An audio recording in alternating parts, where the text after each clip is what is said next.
Welcome to Sung's Garage. Now, this is more than just a place to work on cars. This is a place where I'm able to connect with people, talk story, and share them with the world. Today, our guest on Your Car, My Car is Sean Lee from the Purist Group. Now, Sean is a big car guy, but he's even a bigger contributor to his community. Now, he shares with us where his passion and helping others came from. A lot of kids out there are suffering, and a lot of kids that kid might be another Sean Lee, or that kid might be another somebody that can make the world a difference. Originally I do it myself. I didn't want to, think it's going to turn out this big. Sean also treats us to a rare 1987 RX-7 FC, 10th year anniversary edition, and all the incredible factory parts. So this is actually original Enkei for lightweight. That actually has aluminum spare tires. Enkei? It has Enkei wheels? Oh my God. That's a spare tire. And for all you JDM guys, he also shares with us a really cool story about street racing in Japan called the Midnight Club. To qualify to be in Midnight Club, you have to be keeping up with them going 300 kilometers on the highway. Yeah, which is almost 200 miles plus. Yeah. Today, we're also joined by Joey, a previous guest from our first Your Car, My Car, as my co-host. So I hope you enjoy. All right, be good. How you doing, Sean? Doing good. Just hanging there. And this is lockdown. And for the past 34, I started locking down on March 6th. And I came back from Sweden to do some ice driving. Then since then, I locked myself in till about last week. So last week I just can't stay in home anymore. I just go out and do something. So I started getting a lot of supplies from friends. We start delivering to hospital. We start go help the police and the sheriff, make sure they have a PPE item to use. So I've been doing all that delivery, for them. Then I have a friend that's actually works in Asahi Beverage and just send me a bunch of supplies and for me to send it out. So it's pretty awesome. Wow.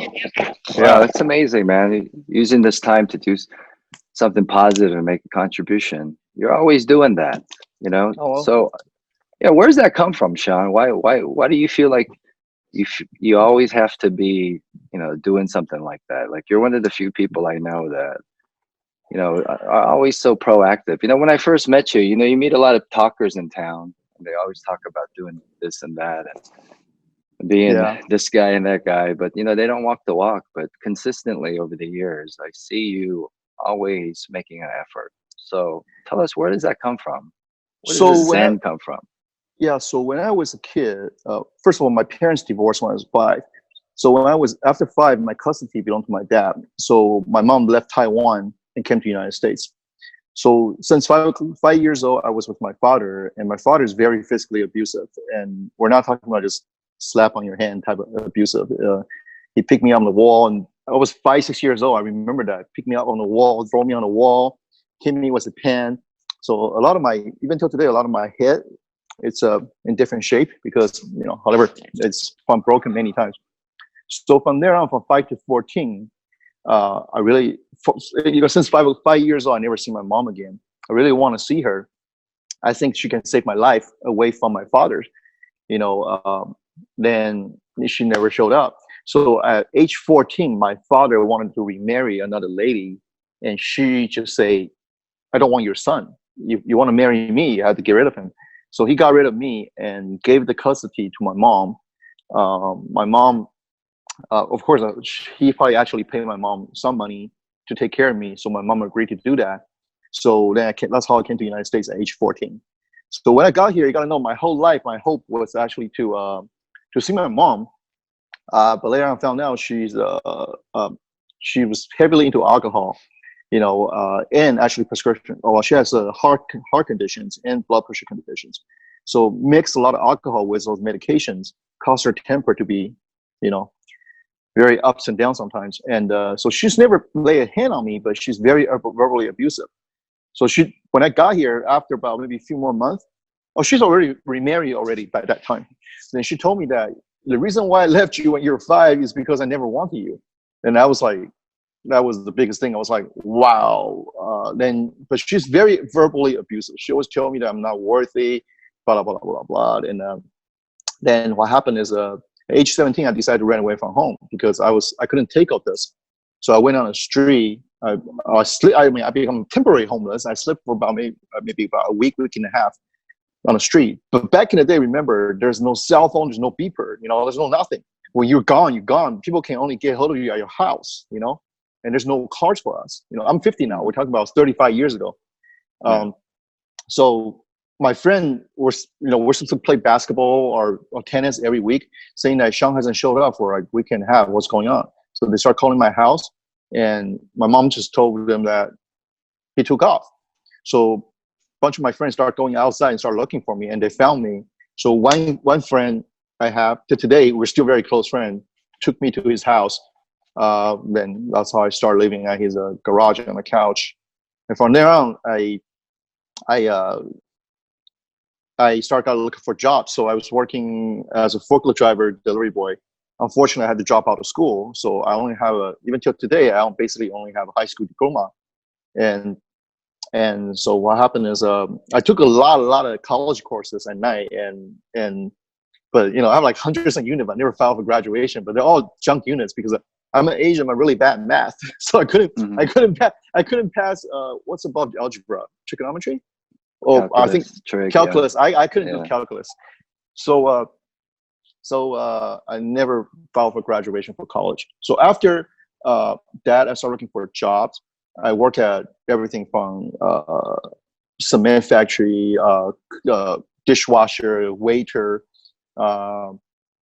Then work my way up as a delivery boy, forklift drivers. And then I came to my freight industry, which is shipping industry, as a delivery boy and forklift driver, and I worked my way up till today. Like 30 some years in the business, and I'm lucky to have 3 mentors that changed my life, and they're like my real father, and gave me a lot of chances.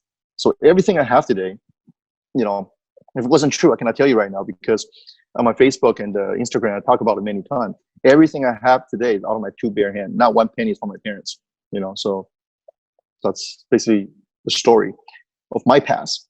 So in 1 year, I went out and see there's a lot of. Originally, why I started Purist is because a lot of kids out there are suffering, and a lot of kids that kid might be another Sean Lee, or that kid might be another somebody that can make the world difference. Originally I do it myself. I didn't want to, think it's going to turn out this big or trying to, be somebody, but today every year we're doing a lot of stuff. We're helping thousands of kids going back to school. Every year we donate 3,000 backpacks fully loaded, and we pack them ourselves. Then we, every year toy drive, we have about 10 to 15,000 pieces of toys that we personally pass out. We don't just, we got this, I just send over, drop it out. We did it and post this thing on Instagram. No. We actually deliver every single toys to every single agency myself. I have a. It's good. I learned cargos. Shipping business. So I have a fleet of vans and trucks. But also we have a lot of members in Purist. They go out and start doing all this delivery. So we deliver to Mexico, Ensenada, Los Cerritos, Texas, Nevada, NorCal, and some of them even to, believe it or not, to Tibet and India. Wow. Yeah. So that's the motivation for me to do it, because I know if I stay here, don't do anything. Look, I've been spending about 30 some days in lockdown, just play video games every day, or reading stuff online, and that really makes me feel like I'm not doing anything. Working on cars is fun. I do a lot of but I feel like it's funny, for the Purist has been around for 9 years, under Purist name. But prior to that, we've been doing charity before we become Purist. So it's been 11 years we've been doing this. So for me, it become a life habit. It's like every week I gotta go out, do something to make a change. And I feel like I'm 50 years old. Any day our times are marked. Lucky 10 more years, 20 more years. Time goes by really fast, bro. So it's how you're gonna use your rest of your time. Everything you're gonna see today, those cars, those merchandise, those toys I collect, they're gonna belong to somebody else. We're temporarily custodian for those products. Right. When I'm gone, this is gonna go to somebody. Somebody's gonna buy this, somebody's gonna buy that. That doesn't represent us. What I have done for the community and make an impact on it, that's gonna go with them for years and years and generation after generations. And that's something. That's something just that simple. That's just Yeah, That's why I do it.